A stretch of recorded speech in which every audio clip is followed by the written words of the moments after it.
If you want to build real power, real wealth, and unstoppable confidence, you've got to start with your voice, not the one you use to be polite, agreeable, or quiet when things feel uncomfortable.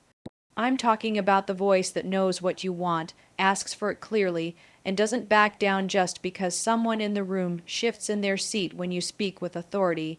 That voice, let me be clear, your voice is not just how you speak, it's how you show up. It's how you set the tone in a conversation, how you hold space for your ideas, and how you refuse to shrink just to make other people feel more comfortable. Smart women don't dilute themselves to fit the room. They change the temperature of the room with their presence, and it all starts with owning your voice. Most women are trained from a young age to prioritize being liked over being respected, to keep things pleasant, to soften their tone, to avoid coming off too strong. But here's the thing, power doesn't belong to the silent. It doesn't go to the woman who says yes to everything even when it costs her peace, sleep, and purpose. It belongs to the woman who says, "This is what I believe, and I'm willing to stand by it," even when it's uncomfortable, especially when it's uncomfortable. Owning your voice means speaking up in meetings, even when your heart's racing. It means negotiating your salary instead of saying thank you for whatever number gets handed to you. It means saying no when something doesn't serve you and not offering a 5-minute explanation just to make the other person feel okay about it. It means taking up space not just physically, but emotionally, intellectually, and strategically. You get to have ideas, big ones, wild ones, ones that stretch the limits of what your environment might be used to. And you're not responsible for whether or not they can handle them. You're responsible for sharing them. But here's what's really important. When you start to use your voice, not everyone is going to applaud you for it. In fact, some people might get uncomfortable. That's not a problem, that's data. If your voice makes someone else feel small, it's probably because they're used to you staying small yourself. Don't let that stop you. Confidence is a muscle, not a personality trait. You build it every single time you speak up, even when your voice shakes. Every time you share your perspective, ask for the raise, call out a boundary, or give feedback you know needs to be said even if you're nervous. The more you do it, the stronger that muscle becomes. At first, it might feel unnatural. Maybe you've been trained to smile through things, to go along, to avoid rocking the boat. But here's the truth, the boat needs rocking.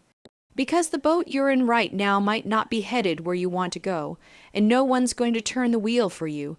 That's your job. That starts with your voice. Owning your voice is also about alignment. You can't say you want more wealth, more power, more leadership, and then choose silence when it's time to step up. Your actions have to align with your ambition, and your voice is your first, most important tool in making that alignment happen. Stop waiting for permission. Stop thinking someone's going to tap you on the shoulder and tell you it's your turn. Declare that it's your turn, then act like it is. That's how smart women move. That's how they lead. Let me tell you something that will change your trajectory if you internalize it. You are not too much. Your ideas are not too bold. Your standards are not too high. Your tone is not too strong.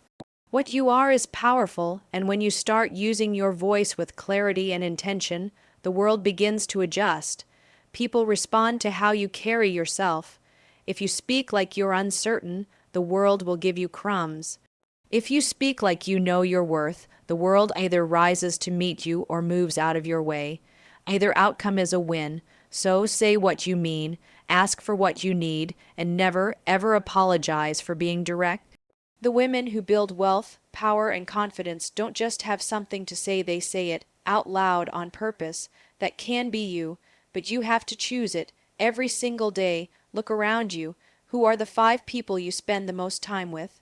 Because here's the truth, your circle is either propelling you forward or silently pulling you back. There is no neutral. Every conversation, every energy exchange, every mindset you allow in your space is either reinforcing your growth or reinforcing your stagnation. If you're serious about building power, wealth, and confidence, you cannot afford to surround yourself with people who are playing small or worse, encouraging you to do the same. Auditing your circle isn't about being better than anyone. It's about being brutally honest about whether your environment matches the level of life you're trying to create. You can't say you want to scale your income, build a business, lead teams, or elevate your mindset, and then keep taking advice from people who have never done any of that. You can love your people and outgrow them. You can have loyalty and still create distance. Growth doesn't always come with applause, and not everyone will understand your urgency to become more. Start paying attention to your conversations. Are they filled with complaining, gossip, self-doubt, and excuses, or are they focused on strategy, ideas, accountability, and progress? Are the people around you pushing you to be better or making you feel guilty for wanting more? Smart women don't keep relationships on life support just because they've been around for a long time. They make room for alignment over history. You don't owe anyone access to your energy just because they've known you since middle school or because they're family. Proximity doesn't equal purpose. Now let's get real. Sometimes the people holding you back are subtle about it. They don't tell you directly not to grow, they just keep shrinking every time you shine. They make comments like, "You've changed," or "Don't forget where you came from," or "Must be nice." These are not small remarks, these are signals, and you need to listen. Because if you want to become the kind of woman who walks into rooms and commands respect, who builds wealth from scratch, who says yes to bold ideas and no to mediocrity, then you need to build a circle that reflects that version of you. Not the version that stays stuck trying to please everybody. You also need people who hold you accountable, not in a judgmental way, in a high-standard way. There's a difference. Accountability partners are not the same as cheerleaders. Cheerleaders hype you up no matter what. Accountability partners call you out when your actions don't match your goals. You need the kind of women who say, "That excuse sounds cute, but what's the plan?" You need the kind of friends who aren't afraid to ask, "Are you playing small right now?" That level of support, that's love, that's alignment, that's power. You should also be the kind of person who adds value back. This isn't just about what your circle does for you, it's about who you are in that circle. Be the one who shares resources, be the one who lifts other women, be the one who refuses to let your friends stay stuck in patterns that don't serve them. Smart women create smart circles. They don't just sit at the table, they build the table and make sure every seat is filled with someone who's about growth, integrity, and impact. Let's also talk about digital influence, the people you follow online. They're part of your circle too. If your feed is filled with negativity, comparison, and content that drains you, you're training your brain to settle. Curate your digital environment with the same intentionality you apply to your inner circle. Follow people who educate, inspire, and challenge you. Consume content that expands your thinking, not just your scrolling habits. And yes, this process can feel lonely. When you level up, your circle often shrinks. That's not failure, that's filtration. It's proof that your standards are rising, and guess what? The right people will meet you there. They'll show up when you're no longer diluting yourself to be liked. When you operate in your full power, you start attracting people who aren't intimidated by it, they're motivated by it. It's your circle like your goals depend on it, because they do. Power, wealth, and confidence aren't built in isolation. They're built in environments that demand your best and reflect your future, not your past. So ask yourself, does your circle drain you or drive you? Are they helping you climb or holding the ladder while you hesitate? Be honest, be bold, and don't be afraid to rebuild from scratch if that's what it takes, because the most successful, unstoppable, confident women, they don't wait for the right circle to appear, they build it. If you want to build power, wealth, and confidence, you can't just make money, you have to learn how to master it. There's a big difference. Making money is one part of the equation. But if you don't understand how to manage, grow, protect, and leverage that money, you'll always be stuck in a cycle where your income rises, but your stress, spending, and uncertainty rise with it. That's not freedom. That's a trap disguised as success. Let's start here. Money is not evil. Wanting more of it doesn't make you greedy. and taking control of it doesn't make you arrogant. In fact, the opposite is true. The more you understand your money, the more generous, intentional, and strategic you can be. Smart women don't just work for money, they make money work for them. That mindset shift is where it begins.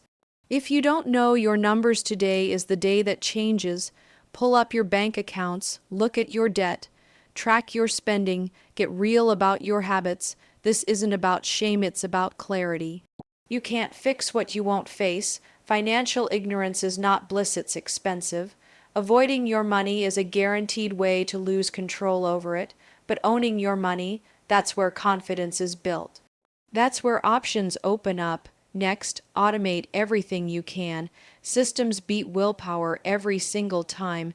Have your savings pulled automatically. Set up contributions to your investment accounts. Create a system for paying down debt. The less friction there is, the more consistent you'll be. And consistency is what builds wealth, not luck, not big wins. Consistency, discipline, and long-term thinking. And let's talk about income streams. One paycheck is not a strategy, it's a vulnerability. If the only source of your income is tied to someone else's business, you are always at risk. Smart women diversify. They build side businesses. They invest, they create digital products, they charge for what they're great at instead of giving it away for free. You don't need 1 million followers, you need a valuable skill and the courage to charge for it. There is nothing more powerful than a woman who knows her worth and invoices accordingly. Now, if you feel overwhelmed by the financial world, the jargon, the charts, the investment strategies, don't overcomplicate it. Start where you are. Read one book, listen to one podcast, follow one financial expert you trust, then implement one action at a time. Wealth is built brick by brick. What's not okay is choosing to stay uninformed because it's uncomfortable. You're capable of understanding the systems that were never designed to educate you, and once you understand them, you change the game not just for yourself, but for every woman watching you do it. Let's also address spending. Mastering your money doesn't mean depriving yourself. It means being intentional. You can buy the bag, book the trip, get the upgrade if you're doing it from a place of abundance, not avoidance. Mindless spending is a distraction. Conscious spending is a tool. Every dollar you spend is a vote for the life you're building. Make those votes count and credit. Use it wisely, not emotionally. Your credit score is not your worth, but it is a powerful tool when you know how to manage it. Don't be afraid of debt, just be strategic with it. Not all debt is bad. Some debt helps you grow, some drains you. Know the difference, ask the questions, take the class, hire the advisor if you need to. There is no shame in learning, but there is real risk in staying silent about what you don't understand. Your financial independence is not a luxury, it's a responsibility. Because when you have money, you get to make different decisions. You don't stay in jobs that drain you. You don't stay in relationships that limit you. You don't silence yourself out of fear. You lead, you choose, you walk into rooms with options instead of desperation. That's what money gives you, options, and options give you freedom. Mastering your money isn't about having more, it's about being in control. It's about knowing what's coming in, where it's going, and how it's working for you while you sleep.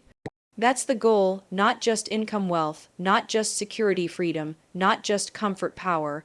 Smart women don't leave their financial futures up to chance. They make a plan, they follow it, and they adapt as they grow. Because money, when mastered, becomes a tool that multiplies your vision, not a weight that limits it. Discipline is the bridge between who you are right now and who you say you want to become. It's not glamorous.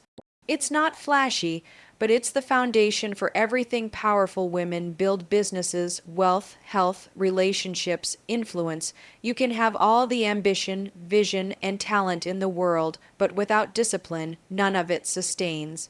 None of it scales, none of it matters. Ambition without discipline is a fantasy. Discipline is what makes it real. The truth is, most people don't have discipline, they have motivation in short bursts.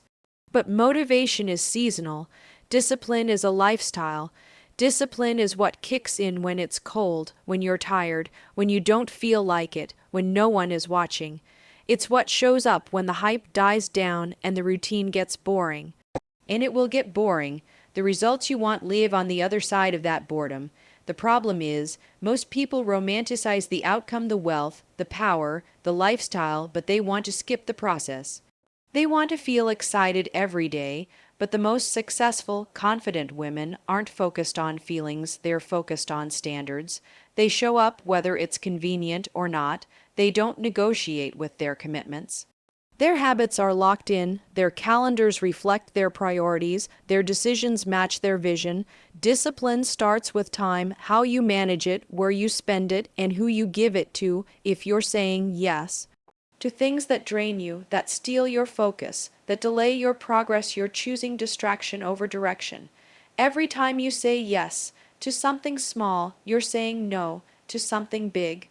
Smart women are ruthless with their time. They use calendars, not to-do lists. They schedule their success. They don't try to find time. They make time for their growth, for their goals, for their future. Let's be clear, discipline doesn't mean burnout. It doesn't mean hustle until you collapse. It means having the structure that allows you to be focused and intentional. It means creating routines that support your energy. It means saying no to chaos and yes to clarity. It's not about doing more, it's about doing what matters, repeatedly, even when it's hard, especially when it's hard. Confidence is built when you do what you say you're going to do.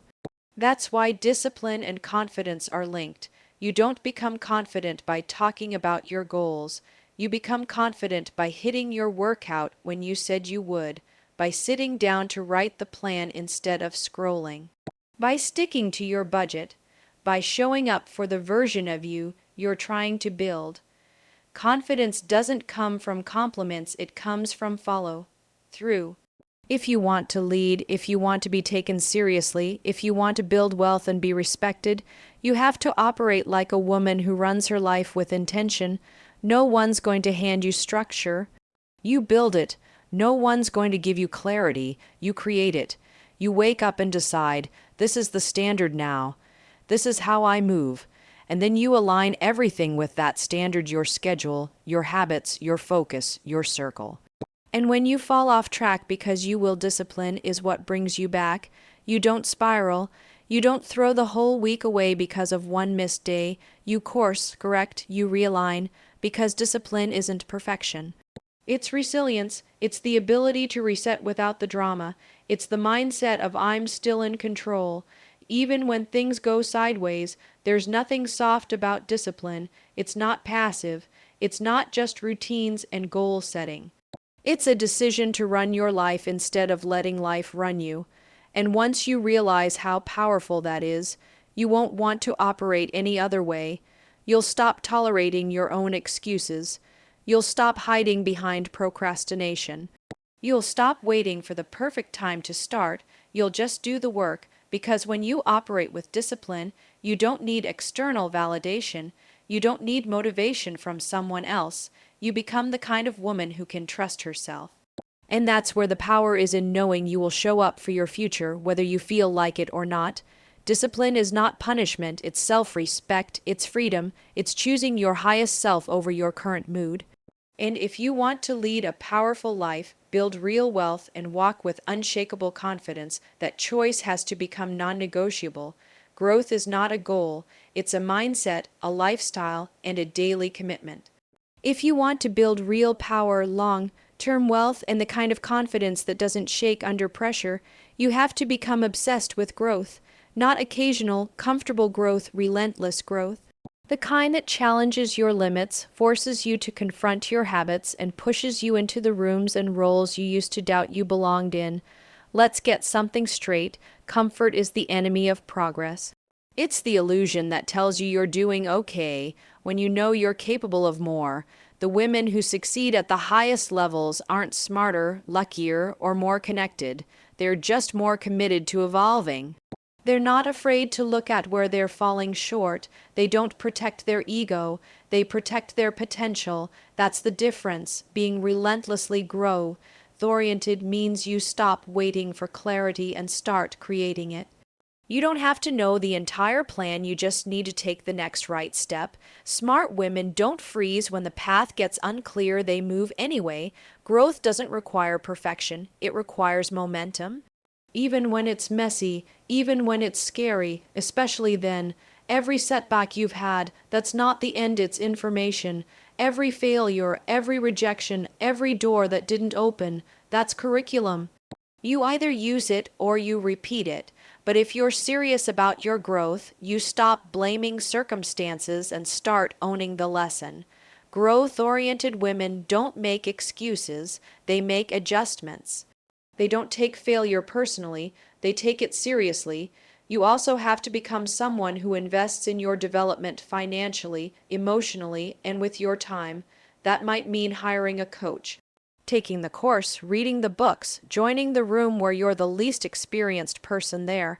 It might mean sitting through feedback that stings because you know there's value in the sting.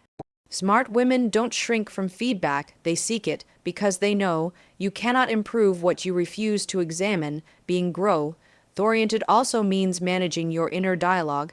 The way you talk to yourself matters more than anything anyone else says. If your internal voice is full of doubt, criticism, and fear, your actions will reflect that even if you're working hard, you can't outperform your mindset. That's why part of your growth has to be reprogramming how you think about yourself. You have to be your own loudest advocate, not your most relentless critic. Let go of the need to always get it right the first time. Growth doesn't happen in the wins, it happens in the process, when you try, fail, and get back up again. When you show up unsure but do it anyway, when you stop choosing easy and start choosing aligned, that's when you grow. That's when your identity begins to match the vision you've been carrying around in your head. Another piece most people miss, being growth-oriented requires brutal honesty. You have to call yourself out. You have to ask, where am I coasting? Where am I blaming? Where am I waiting for permission? Where am I playing small because it's easier to fit in than to stand out?